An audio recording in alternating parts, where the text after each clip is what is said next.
Anakam, Krishna Mackenzie. Today I'm with Nina Sengupta, the author of Edible Weeds and Naturally Growing Plants in Oroville. And again, in Oroville actually means like a very vast bioregion. So thank you, Nina, to come today. This is a follow-up video from the last one we made about this book because we need to hear it from Nina's mouth, you know, and you know, really be educated about this book and share with you the plans of how the vision we see for this book becoming part of an education system. So I thought first we could go for a walk and you could share us. Last time I forgot to show this beautiful colored insert. So could you tell us about this? Okay, this book actually got about 40 species, and as you know, there are many edibles beyond the 40, but we have 40, and these 40, the colored drawings are in there. They are in scale so that you can paint and learn automatically as you are painting and have a relaxing time. But if you want to actually go to the field and try to identify them, this might actually help, because these are the same plant in the same order. These are in colored version of it. And what I suggest when people come with a walk with me is that when you find a plant, you keep it next to it and you take a photograph. So you have your memory of the actual plant and the colored bit, and you learn that way slowly, much easier than not. Yeah. Can we do that together now? Like what do you see here? What could we start with? Sure, we have this amazing plant. Okay. Here. This is Punarnava. So we're not looking at the sweet potato, by the way, guys. You know, this is Punarnava, and the scientific name is Boerhaeva diffusa, and the local name is Mukarattikire. And this is an amazing plant, which is, as the name suggests, it's rejuvenating. You have, and if you really look at beyond what is important for us, if you look at this flower, it's amazing, but they're really tiny. So what you do is you find that in here, you see that this is the same plant, and because it's a drawn book, so we have the luxury of highlighting and put it into scale. So these flowers here, it's made into very a much lovely. larger. Yeah. And each flower is actually even highlighted to show how beautiful it is, so that when you are coming in the field, you actually realize. What I suggest is that you keep it right here and you take a snap, so Nice. that you know that actually the flower is this tiny, but this is what the plant is, and you have that for your reference later. Beautiful. So Okay. This is amazing, and we just found a cousin of that plant, which is not in the book. But you see, this one, the flower is white, but it otherwise looks pretty much the same. It's a standing up, a little up, right? And this is called Boerhaeva erecta. Erecta means standing up. So it's actually standing up, cousin of the same one. And if we harvested those leaves and like did, you know, some onions, tomato and cook it up, it would be good? Not only good, it's one of the more tastiest greens that I have. Nice. It's really good. Yeah, I've experienced that. I keep telling people the more wild, Yes. that is a characteristic of local food, is superior taste. It's awesome. Yeah, It's nice, really awesome. beautiful. Yes. So nice. So Okay, where are we next, Nina? we here find some beautiful spinach. Oh, okay. Here is your wild ponangani Yes. growing. Wild ponangani. Yeah, we use this in the cafe quite a bit. Let's see. Find a nice example of it. Here, actually this over here is slightly better, I think. Here, look, there's a nice one. There. Is that it? Perfect. Yeah? Perfect. So you see, this is the wild ponangani. You see the leaves, they are narrow, and this is where I would say that, you know, you keep it like that and take a photo. Take a snap, right. But you know how the book is arranged? You see there are 3 plants. They're all cousins. They are all in some way related to Punangani. So this is a wild one which we find much more easily. And I just saw that somewhere here. Look at this. Look at this. This particular plant is this one. Oh, right. It's a cousin of this Punangani, has the same benefit. And this other one, which we will try to find later. That I know, it's over there. We'll, yeah. Okay, so these are actually all related. And these are all then somehow related to amaranth. They're all amaranth family. Right. So when they're young, pick them and put them in a salad. You're going to visualize the salad bowl. Right. It's already colorful. Right. You know, just or by cooked.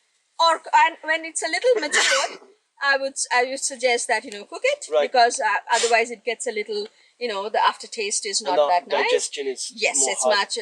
But it cooks really easily and cooks like spinach. This I also tell everyone. I mean, maybe you can confirm that when we're dealing with any of these wild leaves, tender leaves can be eaten fresh. Yes. When they're a little older, yes, you need to cook them. Right. And sometimes you want to do both, because the nutrients availability when they're tender is slightly different than when they're mature. So you want to actually eat both stages. We still have the director. Let's go this way. Okay. Yeah, this is the beautiful thing of natural farming, where you don't plow and you're constantly just letting things be. There's such a diversity of weeds. Yes, and you can have a little treasure hunt. Oh, look, you were asking. Yes. About this. Yes. There it is. Oh my God, this one which we have in the book. And by the way, all the species in the book which are here, they are not just available all over India, they're available all over the tropical world. Okay. So, and also in the subtropical, in the temperate areas, you can find them in the summer months. So, this is of course these fruits. Ivy gourd, no? The ivy gourd, and these fruits are really enjoyed by lots of birds and bees. And squirrels. But it makes really nice drink. Drink? I put it in the salad, but I didn't make a drink. It's just one of the... How do you do it? You just take that pulp out, okay, and you put a little roasted jeera. Okay. Put a, if you want, put a little pinch of jaggery. Okay. Tad bit of black salt. Okay. Wow, sounds great. This is no doubt for me the best salad. That's my favorite salad. Not only that, it cooks so easily. It's soft. It can be used on instead of lettuce on a sandwich. Lettuce. Yeah. I say it tastes like that famous deer tongue lettuce. It's got that nutty taste. Yes, nutty delicious. taste, delicious. Crunch. And it is one of the best known plants if you want to actually control your sugar. It's a diabetes. Yes, it's it helps in diabetic. diabetes. Right. It's beautiful. Amazing. It's amazing. Okay. So it's wonderful plant. And this one. These are all related again? No, they're not. I try to put the related ones together because that is good for diabetes. No, these are not only good for diabetes. These are good for plenty of things. And you see that this particular plant, which you probably may not actually find here, it's a little later in the season, unless you find it where you have a sprinkler, so the water is coming. So this is Commelina, and the Commelina is mucilaginous, which means it's kind of mucousy. Mucousy, right? Yeah. So whenever something is mucousy, like okra, like chicken spinach, they are excellent for guts. Oh, really? You know that they are actually lubricating very the healthy, gastrointestinal tract. Very healthy for the gut. Right. So is this one. Has lots of other goodness. Amazing. But, Again, I just thought to point out, like, again, you can confirm it. I think another characteristic of local food is that they don't have this linear medicinal value. They have a wide spectrum of medicinal values. And then the root is good for this, the bark is good for this, the stem is good for that, the seed is good. So we're dealing with and then you can make so many different dishes with them. Yes. So they are a treasure chest, really. All plants are medicinal and some are edible. And all the wild ones, they also have the micronutrients. And not only that, you imagine they have grown on their own. Right. So they have fought and they have, have that life force in them. And when you are eating them, you are actually getting that life force in them. So it's... As a doctor, I don't know if that sort of terms are there in the scientific world, but for me, I would say these are the gift of Mother Nature. They're a blessing, you know. Absolutely. But Absolutely. actually, and it's all highly scientific as well. It's just Absolutely. amazing, no? Absolutely. Shall we go? Yes, and what as we are going, what you just pointed out, one of the things is that the root is differently used, the leaf is differently used, and actually this is how in the tropics the language has evolved. When you see something locally, the leaf is something called something else, the root is something called something else, you immediately know that there is a few different uses of it. Okay. So right. it itself also gives you a insight of the culture and the culture. Yes. This is the other point that people, because our consumption of food has been functional Yes. to earn money, Yes. to get the next car and the next iPad, but we don't realize that actually this is the fabric of a culture. Absolutely. Because without this we are not healthy beings. Right. There's no art. Yeah. There is no science. Yes. There is no architecture. Yes. There's no music. Yeah. There's It's no the resilience. fabric. Yes. There's no resilience. We are talking about a day after the major cyclone has hit part of our country, Yeah. and we are into an era of climate change and all. Resilience. This is what gives us resilience. The network of cultural values and the wild things that is growing in your soil. There's an Aurovilian who's now not here, Kaya, and she said that we will be saved by nature with nature. Let's go on. Beautiful. So nice to hear all the things that I so strongly believe, but expressed in different ways. There it is. We have found the cousin, long lost cousin. Here. We're back to the amaranths. We're back to the amaranths, and here you see this one is this particular one, and it is Alternanthera brasiliana. But what the great about this is, here it is kind of slightly maroonish. So more in the sun, it will become more dark in color.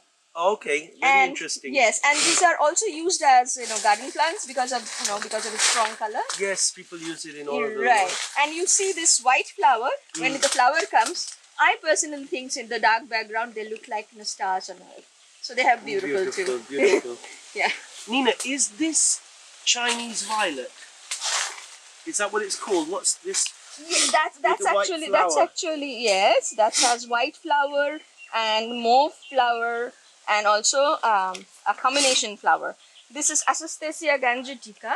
It's called gangetic primrose. Oh, it's not called the Chinese violet. Is not the correct name. See, the common name can be anything. Depending on which village you're from. Yeah, it could be Chinese violet. Right, and we're gonna eat these tender leaves like that. You eat the leaves in a salad. You eat the salad when it's tender. You eat them cooked when it is not so tender. You eat the flowers. The entire plant is very nice. Yeah. So actually, when we're cooking these things in our cafe, and people are going, "Ooh, it's amazing," and we say, "It's just weeds." Yes. There's a great beauty in that. Right. And also, when it's flowering, you can actually pick up some flowers and put it on top. It's beautiful decoration and lovely. Yeah. Okay, let's have a few other bits and pieces. Oh, we can't ignore this fellow. Oh, no. How can we ignore them? So, we have them here. Okay, these are the other amaranths first. There's a lot of fun, it's a real detective. It's a detective's work, It's a discovery, and you detect with this is the plant, and the way you know it is that you have this very balloon-like seeds which you have, and when you see it in the coloring bit, it is a little larger. But I want to point out this, it's very easy to recognize it. You see this little seed, the little seed inside. You see that mark? It is a mark of a heart. Oh, yes, I've seen that many times. Yeah, it's amazing. So the scientific name is Cardiospermum helicocabum. Cardio. Wow. So that's where it comes from. The sperm means the seed or what? No. Yes, that is. There are other things which is added to even helicocabum. It's added to that. But as soon as you see the word cardio, you know, it has something to do with the heart. And in Beautiful. this case, it is the And it's picture of very the good sea. for the articulations, no, for your elbows, your knees. It is very good for a lot of things. Also, it's a detox. Detox as well. Yeah. So it's actually here. It's used in batter. You have told in Yeah, in the the last dosa. video in your dosa. But you can actually put it in your chapati and. I've been told that you can make a juice for it in like Ayurveda for cancer cure even. Right. See, when you are using it as a medicine, it's a slightly different because you have to probably eat it as a raw at a certain time of the day. Yes. The dosage will be different based on And your of course, size you have and to know the diagnosis for each different right. person. But when you are actually taking it as a part of the food, you're taking all the goodness anyway. Yeah. So this very accessible layman's knowledge, you know, there's no side effects or problems. You're having a bit of this and a bit of that, and actually food is medicine. Yes. So you're having a sort of homeopathic dose of these things every day, every week. Your wellness is a reflection of the wellness of this biodiversity, you know. And one of the things I actually tell people that if you find like they say, oh, you know, I have to cook a dish but I only got a handful. But in nature, if you have found something handful, it's only handful you put. That's enough. So then you put a little bit of that and a little bit of that, Enough. and they are all enough. So they are available in the proportion you need in the season. Beautiful. So Nina, I want to ask you about this. I know this plant. Can you tell us about this one? That's Guduchino, Giloy.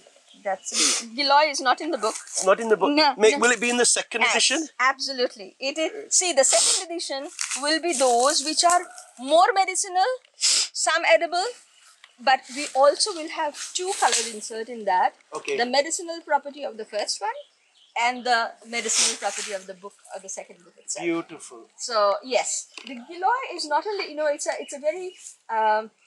it's a very popular plant at the moment. It has a lot of goodness in it.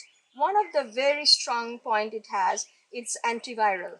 Right. So a lot of people initially, when we had this, virus thing going, that Giloy is a treatment. We don't know that, but we know for sure that it enhances your ability to fight viruses. Yes. So I'm trying to show farmers that it grows on that tree, it grows on your fence. Everywhere. You harvest it, you dry the stem, the woody stem, you make a powder, you sell that. You know, it's a secondary income. In fact, all of these plants are secondary income for farmers. Yes. I try and see it as an income for ourselves, but I also say to people, guys, you really don't need to buy this from us. This is your birthright to know this. Yes. But the Giloy is also, we actually do use it in the salad as well. Not much, but a bit. Yeah, it's really nice. And again, just a little bit here and there. This again is, the yellow band which you had shown in my first book, which holds the book together. Right. Because we didn't want any plastic. And in that book, I wanted to honor this one because this one is not in the book because it's primarily medicinal. It's not entirely edible only. And so this is Phyllanthus. Phyllanthus, all the Phyllanthus family, this is the characteristic. Niruli, no? No, it's not Niruri. This is not Niruli, okay. No, the Niruri doesn't exist in India. Okay. So this is Phyllanthus either amorous or urinarius. Depends on the number of petals in this. Oh, wow. In the flowers. But you see the little balls here? Those are the fruit. That's the characteristic of Phyllanthus. Right. The big guy that we know is Amla.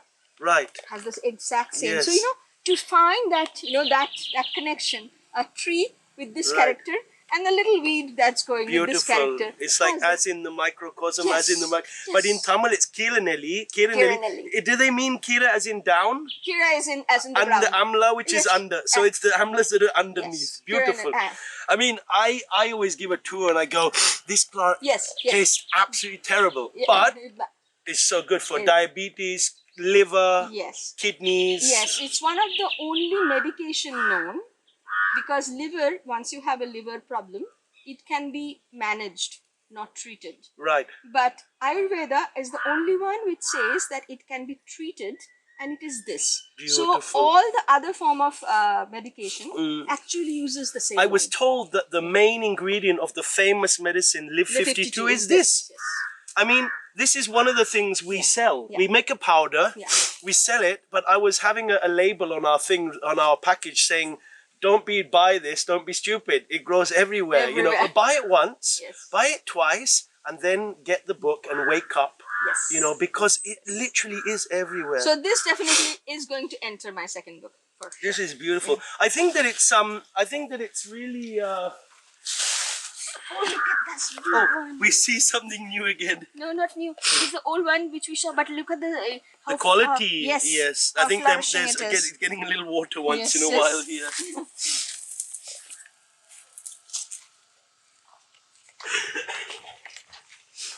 I think what's really enriching, you know, because this is you know, I don't have the depth of knowledge you have, but it's very alive for me in my life as a farmer, valuing local plants and valuing non-interventional farming. Of course, this is a strong part, but I imagine how this book and the next two books could become like a seriously integrated part of an educational system.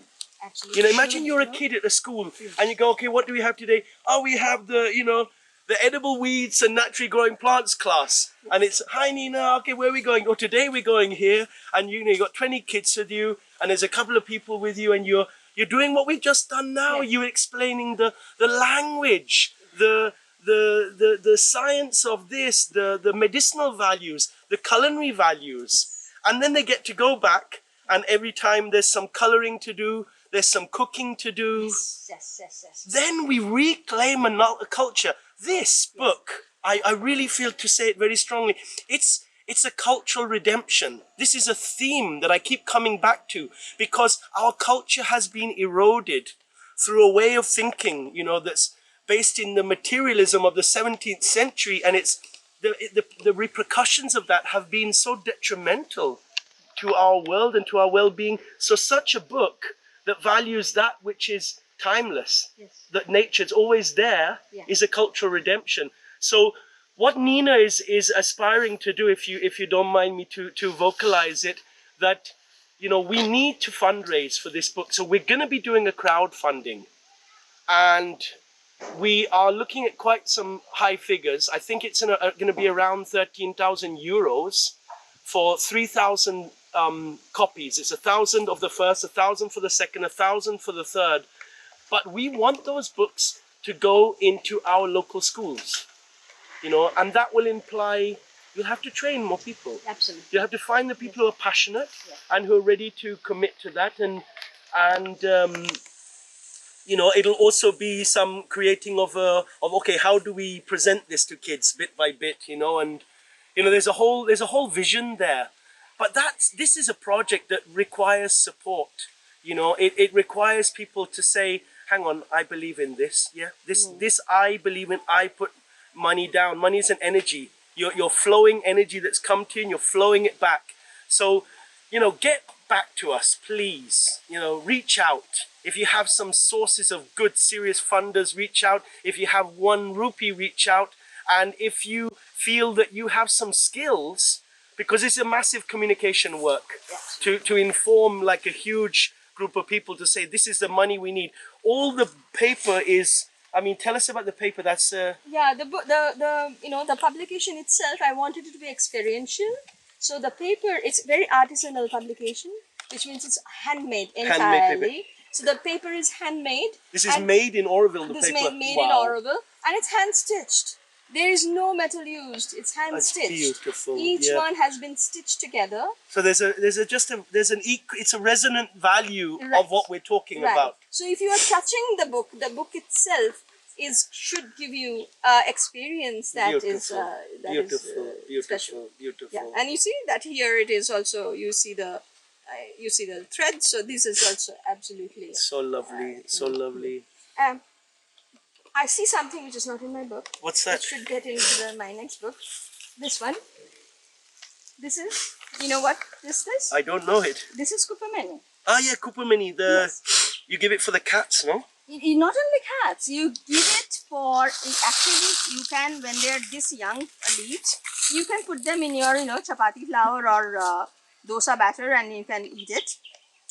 but when they are actually matured, a mashed variety of that, a mashed version of that, you take the leaves and you mash it up. It is excellent for skin. It is very good for any skin problem that that your pets might have, and also, you know, kids and other people, like, you know, if you have a, say, a sting of some sort, and there's a swelling, or there is an infection, there's a swelling, or eczema, something like that. You can try it in eczema. I haven't, but I have actually tried it on swellings which is made because of whatever reason that you have a little abscess. Right. And it works. It's wonderful. Amazing. It's wonderful. So this is something which will probably come in my second great. one. And you can see just walk around. It goes on and on. Yes. Too many good steps around here. Okay. Yeah.